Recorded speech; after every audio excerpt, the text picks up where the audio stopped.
I like to start off with a quote. You've done it before, and you can do it now.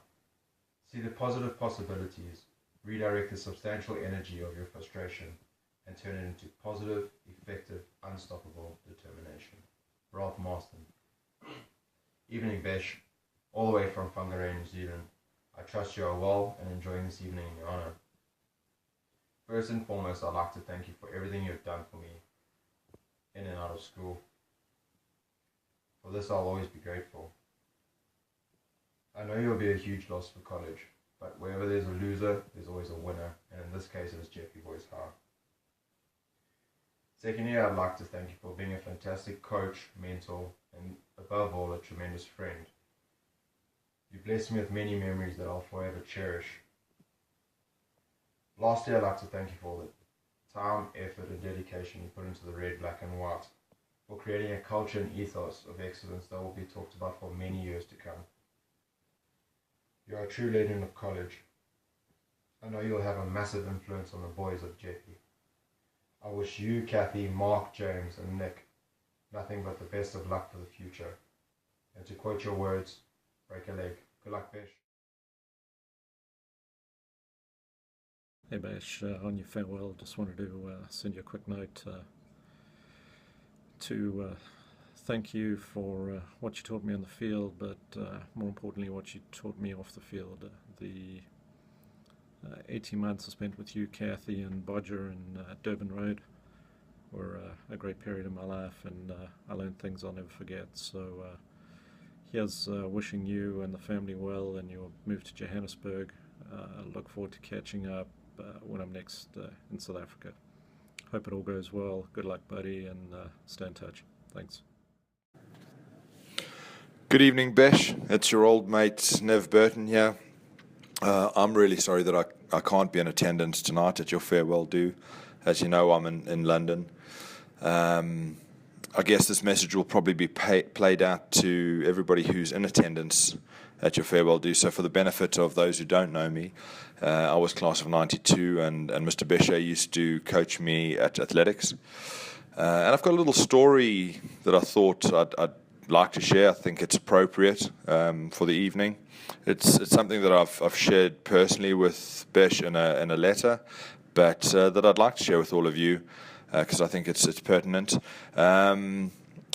It goes back to our athletics days, or my athletics days, when Besh was coaching me, and I was certainly not the most gifted or talented, naturally talented middle distance runner around. But I realized pretty early on that you could make up for an awful lot of that, and I guess conceal the lack of talent in middle distance athletics just through sheer hard work and blood and sweat and tears and determination. And I came to realize as well that determination,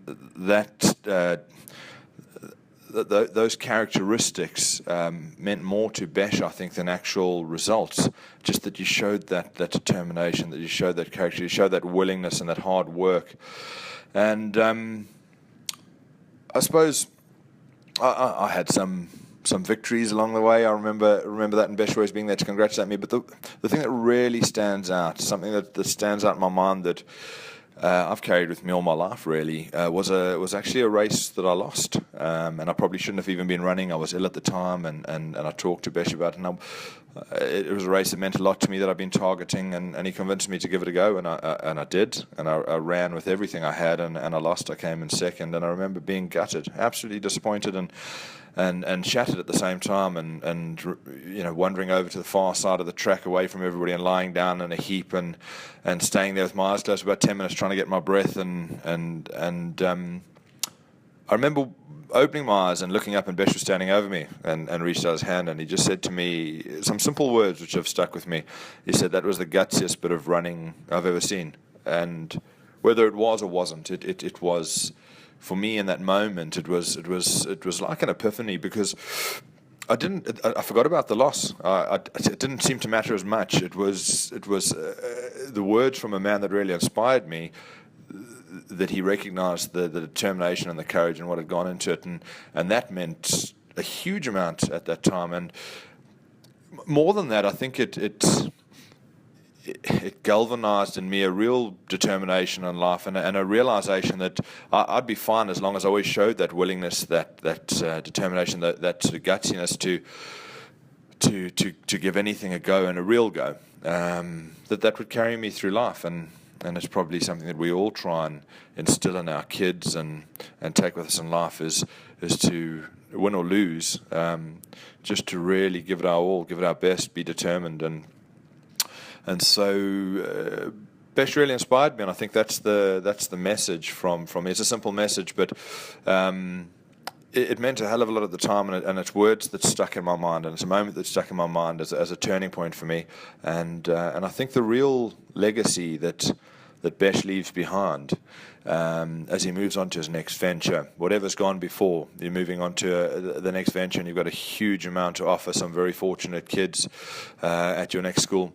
But I think the legacy, the 34 years that you've been at Maritzburg College, the legacy is yes, you've had fantastic sportsmen in your charge that you've taken to dizzying heights, the Jonty Rhodeses and the David Millers and many, many more, and all the international hockey players, and that speaks volumes about your ability and about your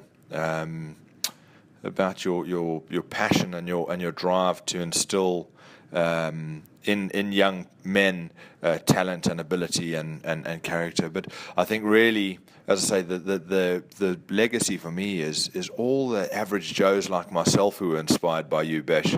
The many more that perhaps didn't reach the dizzying heights of the sportsmen I've mentioned, but so many guys have come through your charge who you've inspired. And when I think Maritzburg College, I think Besh. Wherever you go, it's kind of irrelevant.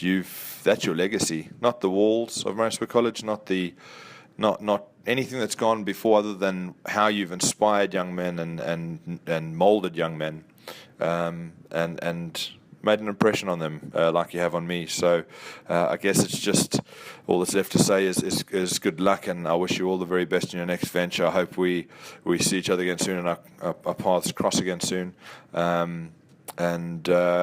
Yeah, you've been a real inspiration to me. Good luck.